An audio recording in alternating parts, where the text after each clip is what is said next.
On tonight's edition of the Washington Week Extra, the Justice Department rolls back an Obama-era policy that helps states legalize recreational marijuana. Congress returns to work with a narrow Republican majority and a long list of legislative priorities and a looming deadline to avoid a government shutdown. And President Trump kicks off the new year unleashing a tweet storm aimed at North Korea, and anti-government protests rock Iran. I'm Robert Costa. We discuss it all next. This is the Washington Week Extra. Once again from Washington, moderator Robert Costa. Good evening. It will be a working weekend for President Trump and Republican leaders who are meeting at Camp David right now to discuss this year's congressional agenda. The most pressing priority, of course, government funding. The continuing resolution Democrats and Republicans approved last month, it expires on January 19th. That gives lawmakers 2 weeks to work out a longer-term spending deal to avoid a government shutdown. Another priority in the works, an infrastructure initiative to fund construction of highways, airports, and roads. There are also ongoing talks over immigration and possibly plans to stabilize Obamacare. The big question on my mind, what can they actually get done this month? And will anything be bipartisan? Well, after enacting a sweeping tax cut last year, the president at times appears eager for more legislative accomplishments. But there is that power shift in the Senate, and it means Republicans will likely need cooperation from Democrats, maybe Doug Jones. Joining me tonight to discuss it all, Amy Walter of the Cook Political Report, Peter Baker of the New York Times, and Erica Werner of the Washington Post. Erica, January 19th. Funding deadline looms. You've covered so many of these up on Capitol Hill. Will the government shut down? What are the factors? Well, it's always unlikely, right? No one wants a shutdown. Usually there's not a shutdown. It's not unheard of that there would be a shutdown. The big complicating factor in these talks is that the funding issues, which can usually be worked out and probably will be, have become intertwined with the issue of DACA, the Deferred Action for Childhood Arrivals program that affects hundreds of thousands of younger immigrants called Dreamers who were brought here illegally as kids. And as you alluded to, Democrats have leverage in these talks because their votes are needed to keep the government open, and they are determined to use that leverage to get protections for Dreamers. Even so, things were moving right along, but there was kind of a bombshell today when the administration released an $18 billion funding request for the wall, which really upset Democrats, and they're very spun up about it. That is definitely going to complicate things, so we'll see where it goes. About that wall, Peter, inside the White House, can they accept something beyond concrete or bricks? Could it be a digital wall in part? Could it have different elements? Could the president accept something that wasn't the big, massive wall he has always sought? Well, I mean, politically, of course, the symbolism of an actual concrete wall is what he's talked about, and they have focused on. But you're right. I think he can finesse that to some extent. I mean, the Congress passed and George W. Bush approved way back, a decade ago, some form of a wall through much of the border. Again, as you say, a lot of it's technological more than bricks and mortars. Some of it has to be, a place where President Trump can go down, stand in front of by 2020 and say, look behind me, they're not getting through this. But it doesn't have to be the entire border. And I think that there are ways to compromise. What's interesting on the shutdown thing, I would say, is we have a little bit of a flip situation where the normal pressure on congressmen to perhaps have a shutdown usually comes from the right. Right, the more activist Tea Party folks who are saying, why are you giving in? We should shut down the government if we don't get a good deal. This time, I think it's coming from the left. People who are very angry at Democrats for going along, even with short-term spending bills, without getting something on DACA, without getting something on immigration. And Democratic leaders don't want to shut down the government. It's not in their DNA. They like government. But they're facing a real interesting challenge on their side. That's an interesting point. Amy, what is the price Democrats pay if they don't get a DACA fix? And what's the price Republicans pay if they don't get a wall? Well, I think for both, you get it's much more significant right now for Democrats who are making the case that they are the group standing between these young people being deported and not. that they're going to have to show their mettle here. This is something that we're willing to go to the mat for.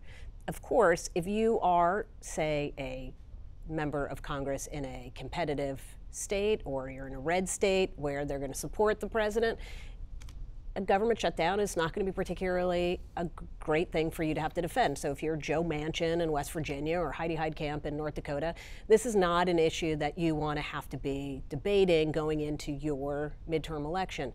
If you are hoping to run for president in 2020 as a Democrat, this is absolutely something that you're going to be yearning for, right? Let's pick this fight with the president over something that's so important to our base. For Republicans, the wall, for the base Republicans in Congress, the wall is not as important to them as it is for the president and for his supporters. I absolutely agree with Peter. As long as the case can be made, we got more money to build this wall. Remember, the president now is rolling out even just the prototypes of what the wall would look like. I think if you asked Americans, has he gotten money for the wall? I'd say, yeah, I've seen these pictures on TV of what this wall looks like. They're just putting the prototypes together.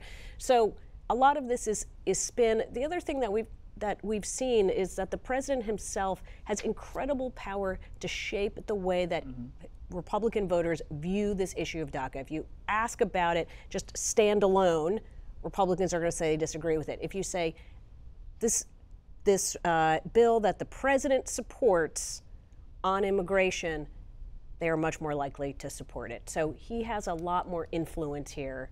And I think that's going to be important to watch. So far, he's cheerleading a DACA deal. On the other front, in all these different talks on Capitol Hill, is health care. Erica, where do things stand with the Children's Health Insurance Program and maybe even trying to get a fix on the Affordable Care Act and shoring up the markets? Yeah, the Children's Health Insurance Program on a short-term funding horizon at the moment, and that needs to also be extended as part of this deal that has to come together in 2 weeks' time. I think they're going to be able to get there on that. It's not really a question. It's more that, again, you know, Democrats won't sign off on the other pieces until they have something on DACA, whether it's the deal or an assurance that they'll get to a deal.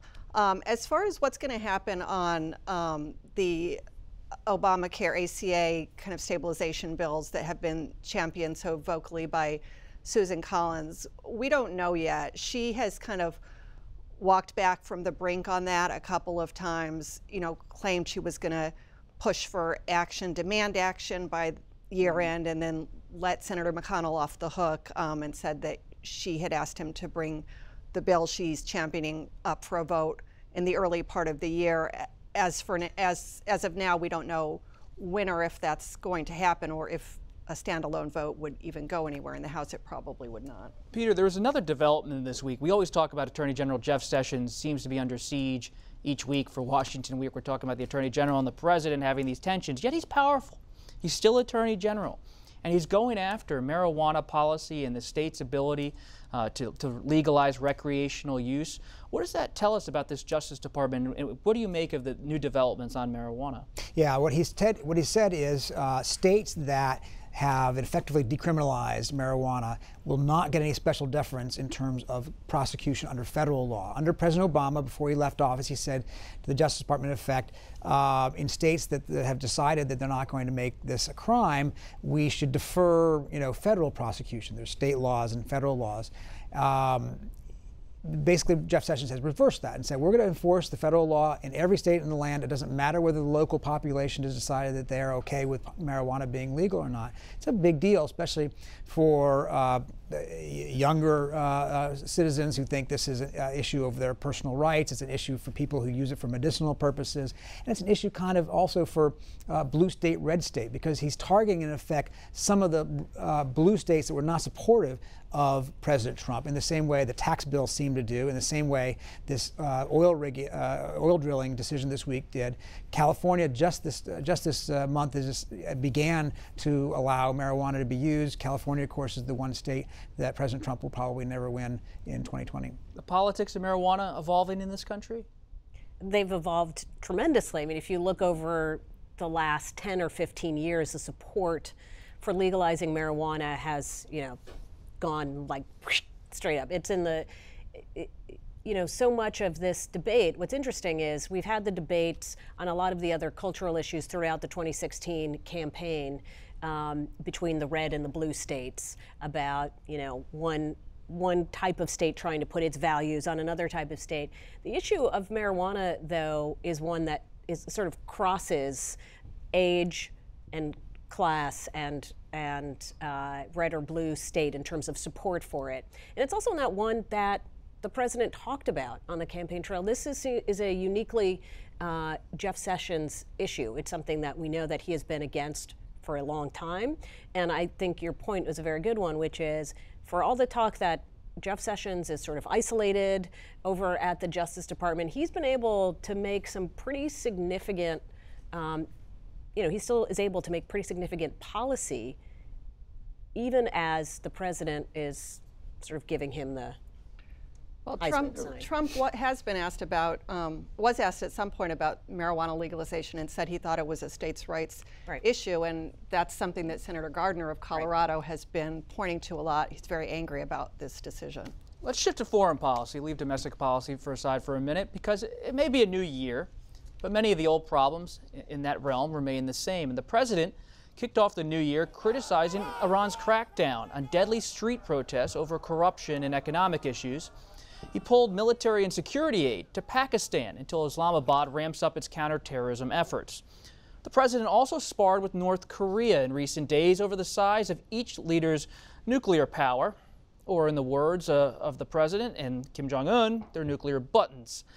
And in the lead up to next month's Winter Games in South Korea, North and South Korea are preparing to restart high-level talks, which had been frozen for 2 years. Joining me to discuss the foreign policy challenges facing the Trump administration are Susan Glasser of Politico and Evan Osnos of The New Yorker. Evan, you began this week in covering President Trump and his engagement with North Korea. You wrote a piece called Big Button, Small President. What does this brinksmanship mean for U.S. foreign policy?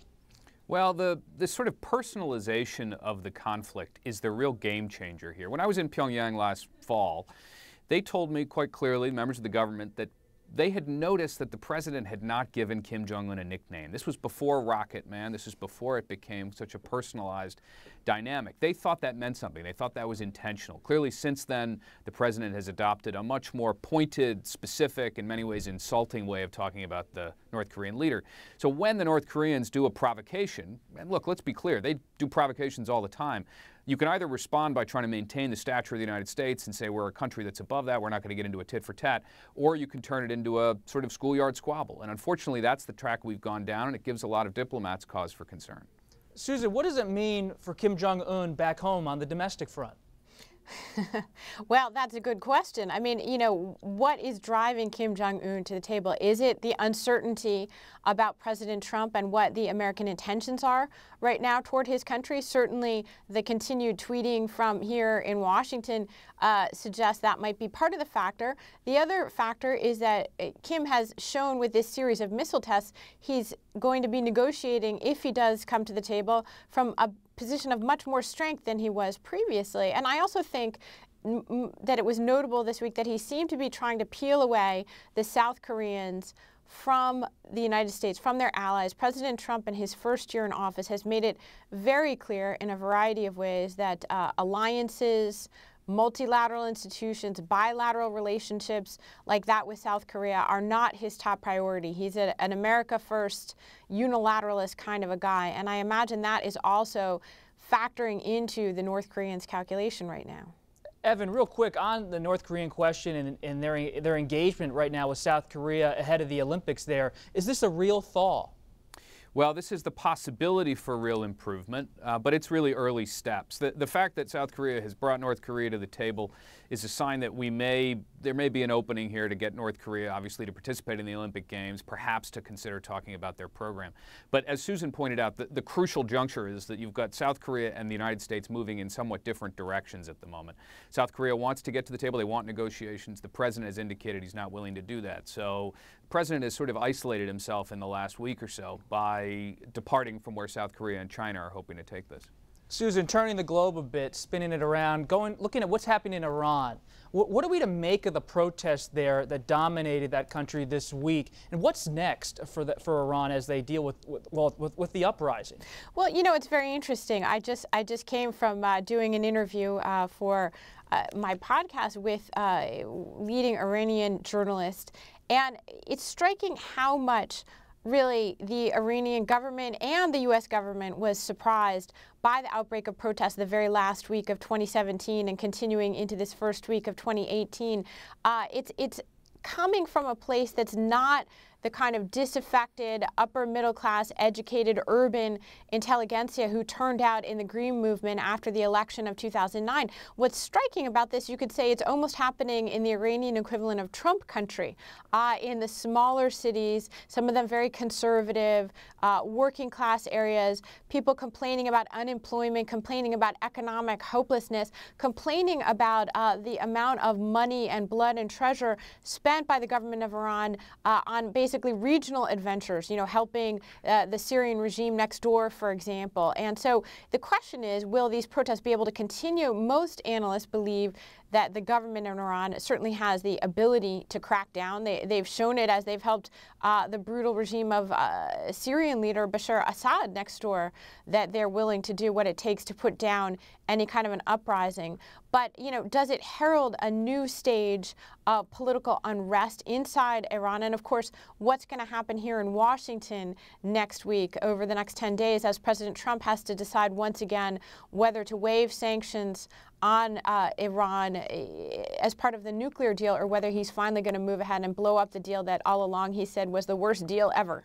Susan, let's stick with that for a moment, because when President Trump evaluates what's happening in Iran, and he looks at the decision he has to make, are these protests, are they factoring in that decision-making process inside of the U.S. government and the White House? Well, there's no question, of course, that it has to be factoring. This is the most significant unrest inside Iran since the Green Movement of 2009. And so, first of all, it allows President Trump and his administration to come out very forcefully and say, we're going to do something that Barack Obama did not, and we're going to speak out on behalf of the protesters, on behalf of democratic protests inside Iran. And you saw that even with an extraordinary op-ed by Vice President Mike Pence, literally saying basically Barack Obama screwed up in 2009 and we're not going to make that same mistake again. Donald Trump has personally tweeted several times words of support for the protesters. They've threatened a new round of sanctions were the protests to be met with a violent crackdown. So obviously it is factoring into the administration's calculation. But, you know, people are so uncertain. I asked one veteran Middle East advisor to presidents in both parties this week what he thought President Trump would do next week on the Iran sanctions. And he said, you know, it's harder to predict what Donald Trump will do on foreign policy than it is to predict what will happen in the Middle East. That question, what will President Trump do, Evan, that's on the mind of diplomats and leaders around the world, but doesn't seem to be on the minds of China too much. They're plowing ahead. Reading your piece, it was a terrific one in the New Yorker, making China great again. As this new year begins, where is China? And are they thinking about Trump or moving ahead on their own with their own strategy globally? Well, it's an interesting moment for them. Frankly, it's not one they expected. They thought when the Trump administration came in that they were going to be dealing with the president who told them that, you know, China was, as he put it, raping the United States, taking advantage of the American openness and economy. And in fact, what Trump has shown them, as far as this is what they tell me and what they tell others, is that he can be managed using some of the tools that they have in their foreign policy toolbox, things like flattery, things like appealing to some of his desire for a close personal chemistry with Xi Jinping. They are confident right now. They are feeling as if this is a moment for them that they haven't had in decades, if not longer, where they can begin to try to expand China's presence on the world stage. As they put it recently, this is a new era. In a major speech last fall, Xi Jinping said this is a moment in which China will now be taking center stage, and that's really partly because of the opportunities created by the America First era. And Susan, that seemed to be the outlook in your story as well, in a sense, the strategic patience that you picked up among diplomats around the world as they evaluate this administration in the new year. Well, their strategic patience may well be running out. I thought Evan's piece was terrific, and in a way, this opportunity that China appears to be seizing, that Donald Trump has offered us, that was a concern voiced, I think, by many of America's allies and partners around the world who experienced the first year of the Trump administration as a really kind of shocking and almost jarring series of encounters, not just the tweets, although, of course, they're paying attention to the tweets, as are we, but even in many of the private interactions with President Trump. When you go back and debrief some of the officials who've taken part in those, who've been involved in their government's efforts to try to understand this volatile new president, I think there's really a sense that Trump has turned away or put off many of America's traditional allies in a way that potentially opens up opportunities for global rivals such as Russia and China. And I wonder whether 2018 will be the year that you see much more aggressive taking advantage of those openings by Russia and China. If 2017 was the year of taking Trump's measure, I think 2018 may well be the year where you see actions as a result of those decisions, and that's sizing up. We'll have to leave it there, but if you want to understand this complicated world, you must read Evan Osnos in The New Yorker and Susan Glasser in Politico, two wonderful writers and reporters, and we welcome you to Washington Week. Thank you very much. Thank you. Thank you very much. Before we go tonight, let's look ahead to next week and talk about the stories we'll all be covering as we start the second week of the new year. Peter? One of the things I'm looking at next week and in the weeks to come is what the president's going to do about Middle East peace. Vice President Pence is scheduled to go to the region. The whole issue has been blown up because of President Trump's declaration of Jerusalem being the capital of Israel. And this week he threatened to cut off aid to the Palestinians if they don't come to the peace table. The people who don't want President Trump to cut off aid to the Palestinians, the Israelis, because that aid has helped solidify and stabilize the region. Amy? Congress comes back, the House comes back next week, and they're coming back to a drama once again. And the question that I'm looking for, it's not just next week, but probably in these coming weeks, is how many more members are going to hang it up and decide to retire. They passed a tax bill, which was their #1 priority. They're coming back and looking at an environment that's still not looking particularly good for them if you're a Republican. And there's still the threat. We still don't know where the threat of these sexual harassment allegations. Before we had left for Christmas break, we had heard so much about the fact that there were 20 or 30 members who were being identified by news organizations. Is that going to be an incentive as well? Erica? An issue that we're going to have to start paying more attention to is trade, with NAFTA being renegotiated. There was an Oval Office meeting with some key Republican senators yesterday where they urged Trump to reverse course and stay in NAFTA, not go through his threats on that.